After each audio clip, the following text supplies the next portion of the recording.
Our ideas and talents are gifts from the source.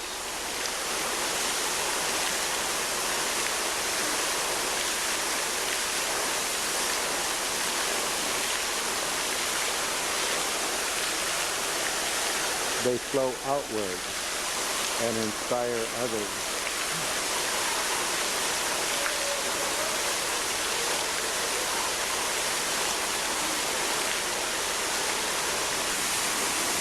They mix and inspire others.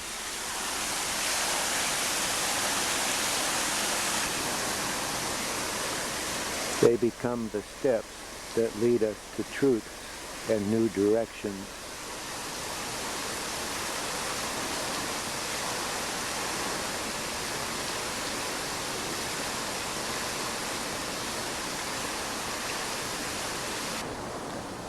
And they become pathways that all might walk. Warren, you're perhaps the only person I know who was born into work for the blind. Yeah. Well. We're happy. And I never welcomed anybody else as welcome as you. Oh, thank you. Over the years, I've been really grateful that you've introduced me to people like Dick Hoover and Mary Switzer and others, and that helped you in lots of different programs. Sure, you're as good as any of them, and more. Thank you.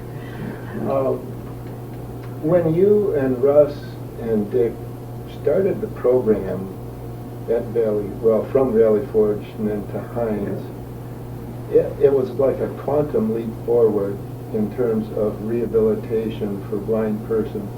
We had civilian rehab programs in the country before the war, but nothing in terms of the high level of services, particularly orientation and mobility.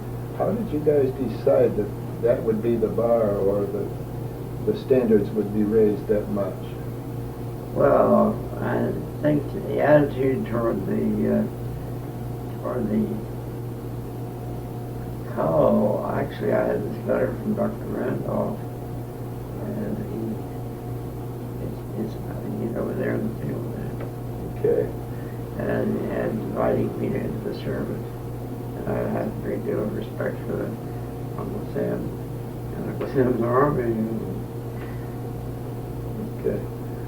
And when you and Dick Hoover worked on the cane techniques, how did you determine that it was going to take a longer, lighter cane than what was in use? Well, I think Hoover had been thinking about it for a long time. And he was the one who suggested that and had it made, and also recognized the business about dropping in front of the tail and trailing foot. Yeah. That was went back to the Greeks, so he didn't know it. That came back to him after we'd been going. He read that part of the Greek history and realized that that's what they were saying. But really, it's something that a lot of people wouldn't have thought of. I certainly didn't. But I immediately recognized what it was, and that it was going to have to be really played up to, and more than anything else, because I immediately saw this things that happened this way that I never thought happened before with blind people. And I knew enough blind people to know that was not anything that should be treated with any scorn at all. Well, I know in looking back, the whole world sat up and took notice, because here was a group of blind persons who not only became highly independent and mobile in their getting around, but also as a group, their employment status was much higher than any other group, even though they had incomes. I believe something like 70% of the veterans went back to work.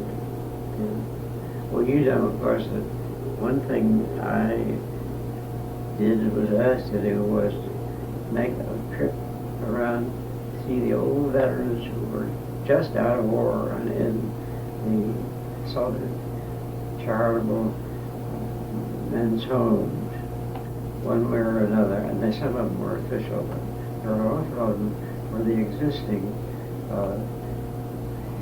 places for the handicapped, and some of them quite well endowed. And one of them had a senator, for example, on the board. And so, in this way, the charitable system in the South was a little bit ahead of others. And of course, it was absolutely divided. I was sent on different trips to see the black faces. But, and I got to one down there, a famous school and hospital for the blacks. It's well known. You would immediately recall it, though I don't know it. But anyway, that was something else, because I was invited to eat at a separate table and all of that. But that they had perfectly beautiful music and had wonderful chorus there, and they were already known all over the world. What was the name of that famous I'm not musical? sure I know. Oh my! You know if I could call it. I'm stuck right. Well, let's see if that might come back. Maybe I might think of it too. Sooner or later. Yeah. Over the years. Tuskegee. Oh, sure. Tuskegee. Okay. Tuskegee. Sure. And I immediately said to me, let's have one of their black people trained. And they did. He was such an honor student. Okay. But when I went to Tuskegee, I realized I was among people of great standing and tremendous intellect. And it was a real pleasure to go there. Well, your work got you all over the United States, but not only that, your work in the Veterans Administration and in SRS, in Mary Switzer's office. Yeah. When I look back on that, I realize that you were in a position to direct programs for both the veterans and the country at large, and you in those two positions actually pushed hundreds of millions of dollars towards those programs. Mary did it. She did. Of course, I made the suggestions, but Mary knew how to get money in great volume, and she didn't abuse it really. She was just as honest as she could be, and she knew, I think, what was really for the good of the world. That's what she talked. She would talk about the good of the world. Once when we were planning for the good of the world, so she was a most lovable person and a very hospitable person, and a person with very firm opinions. And she'd long ago learned to be very diplomatic. And she had this friend, Miss Isabella Diamond. Oh, yes. She came from New England, and she was a rare spirit and a tremendously well trained librarian. And there were two of them very social people. Going to that place was really something for me. I wrote something about it a little bit, but one thing is that was the time when everybody was kissing each other and using dirty language. More than that stopped at the door of Isabella and there who it was. And it was a crazy thing for people to be doing anyway. And so they were, but then she knew how, with the various secretaries that she had as head of HEW, it became a very, very influential, wise government. And she really made progress on things that were not getting their just due. And of course, the way Mary met was that I was at Valley Forge still, and I had been asked by Dr. Randolph to take over all of that. So she came there, and we all had lunch with her, and we had sense enough, some of us did, to put her next to Russ. Good. And Russ Williams absolutely had her completely in his confidence, and he's in her confidence. And it made, that's where history is made. It's in people, it's not in programs, it is not in the various mechanical things that are done. It is in the willingness of people to do the right thing and live it. And Mary was never out of touch. And somebody could get to her every hour of the night or day. Nobody really abused it very much, but nonetheless. And everybody got the word that this, under this regime, they'll tell you in various regimes who's the person where it really does stop. And she was the one at that time for short periods. And when the time came to go, Mary sure went. But also she got very sick. But anyway, she had some very lonely people around her that she wanted to have with her, and they wanted to be with her in her final days. And she was a wonderful woman. Yeah. And of course, she was a renegade Catholic, but she still was all a Catholic needs to be in my religion. But Father Carroll was one of her great friends, and he, there's quite a battle back and forth between them because he invited her to have lunch on Friday. And sure, I will not eat fish. So he was so irritated that she would not eat fish, but they all went through it. Over the years, Warren, you have worked with very influential people both in the Veterans Administration and civil service. But the interesting thing is that you always found a way to have these persons stand up for the principles that services for the blind needed to be specialized and they had to be given by trained people. You even went to President Truman with that. Yeah. What would you tell people in the field today, especially younger people, about fighting for specialized services for blind persons? I would tell them to read some of the people that I knew and what they wrote. There's a tremendous amount of truth in this thing here. We always managed to get the truth in. And that was a very serious matter. And also, cynicism was absolutely out around those women. They might make sarcastic remarks sometimes, but anyone who really lived with a point of view that is a hell of a world and we have to cater to things we don't want to, it didn't really last with them at all. And they bothered to be on duty like that. Everybody did. I think that's very important what you said. It's the people involved that made the programs work. Well, this was true in my father's regime too. I told you I'm thinking of writing something about my mother, because her influence was enormous, and also her good temper.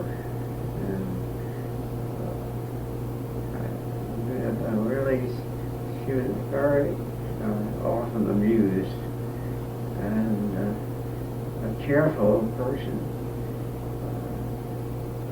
Undertakers did not mind her because she managed to put the best of things on the best of things. And it was a very funny trait. You know, seemed to have it. When we had somebody die in the family, the undertaker was particularly nice. And she really knew how to run a household and a farm, really, too. And she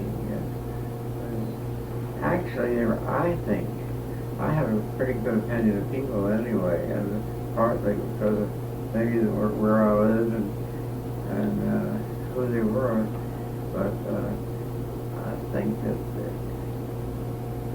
I think we're all pretty lucky. I think so.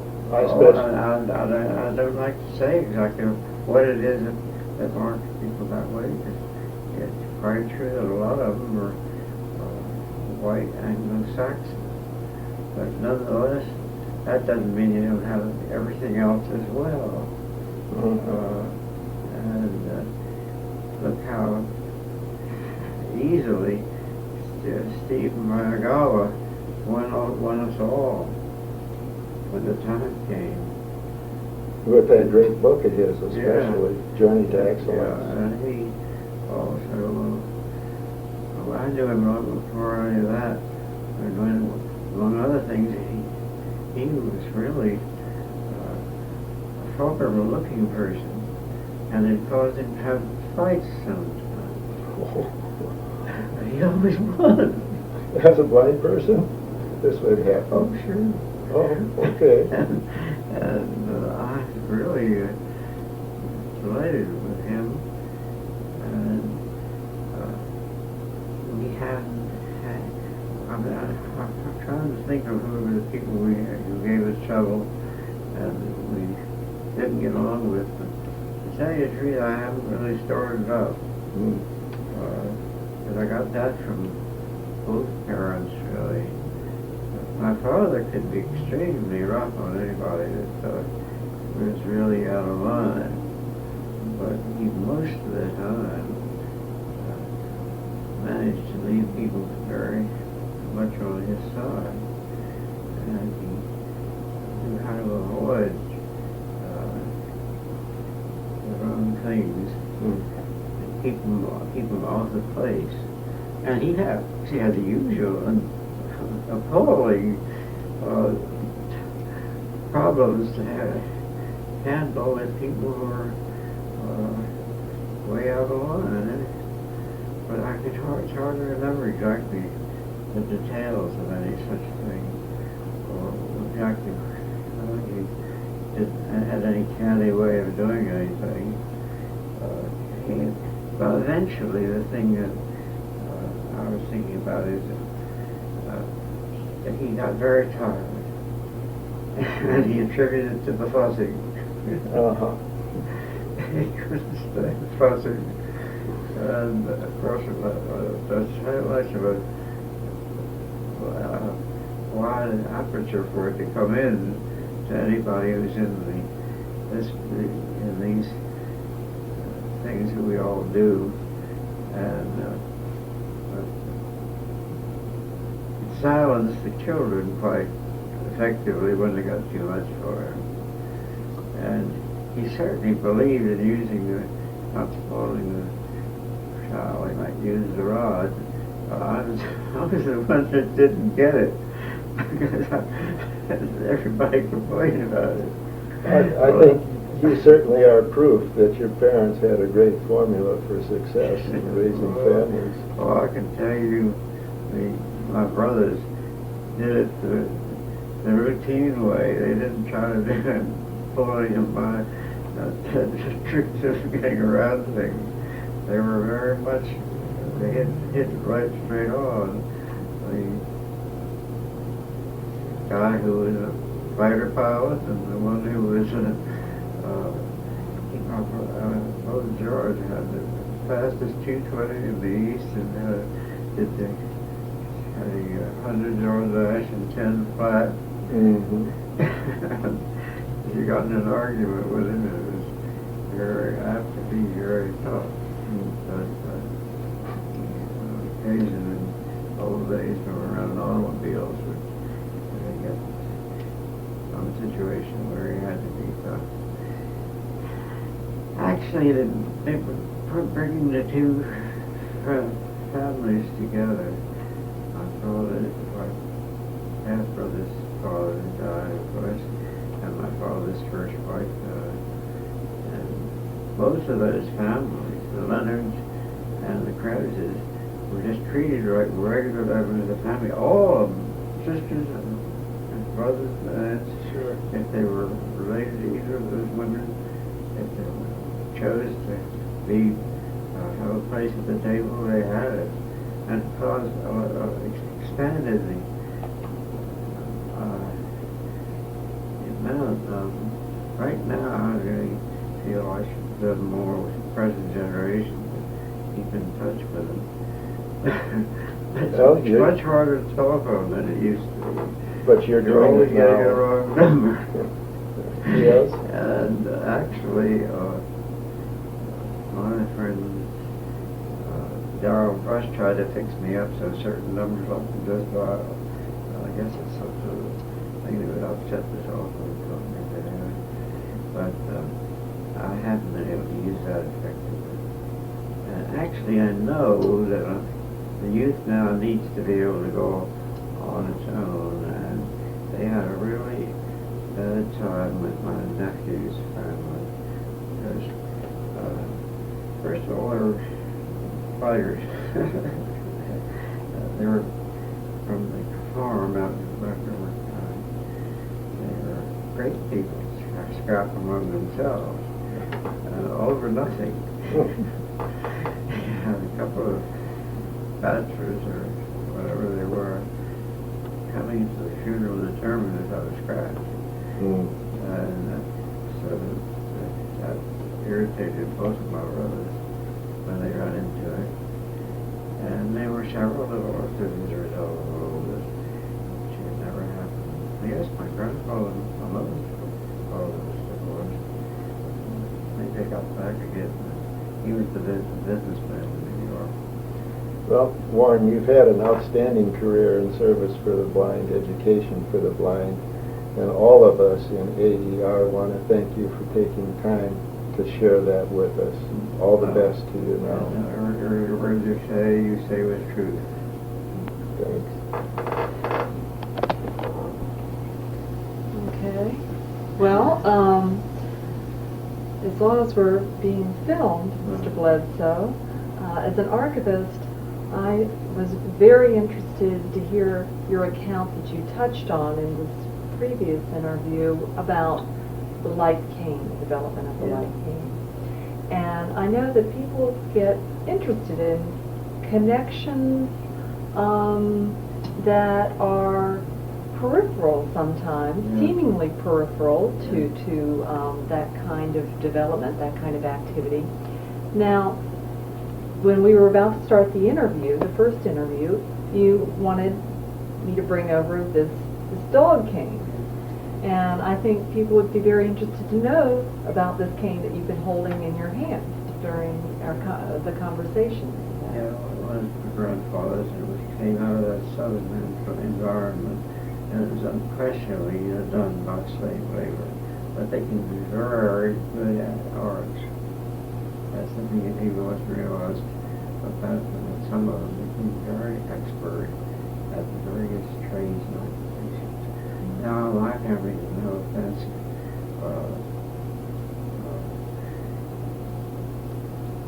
And menage at all. There was a minister's home in the country, but of course run at farm as well. But he also did have a great deal of inclination to enjoy the arts and use time to it when we could. But actually, there were a lot of people who were able to do various things around them, very expert. One member of the family became the nurse at school for the blind and was nursed there for 60 years. And she had had a terrible experience in infection in her nose when she was young and had an operation which was sort of much disfigured. And whenever she had the very best treatment at Johns Hopkins, but nonetheless it was somewhat disfigured. But she nonetheless managed it with a great deal of wood. And she became a nurse that all the children there. We talk about Miss Solomon as somebody that you have to obey, but she's a very good person. So that was one of the things that made a great difference. Actually handling the medical stuff anywhere, like anyplace else, it's got more and more problems. Start licensing it all and putting a price on it and all that kind of thing. And it's not at all the way medicine was in these documenting. Baltimore is a great area. And the school finds a great deal from that. We're always in touch. Yeah. Through the flu epidemic. The one in My 1929? mother and the nurse were taking little pills all over Rosalie every day.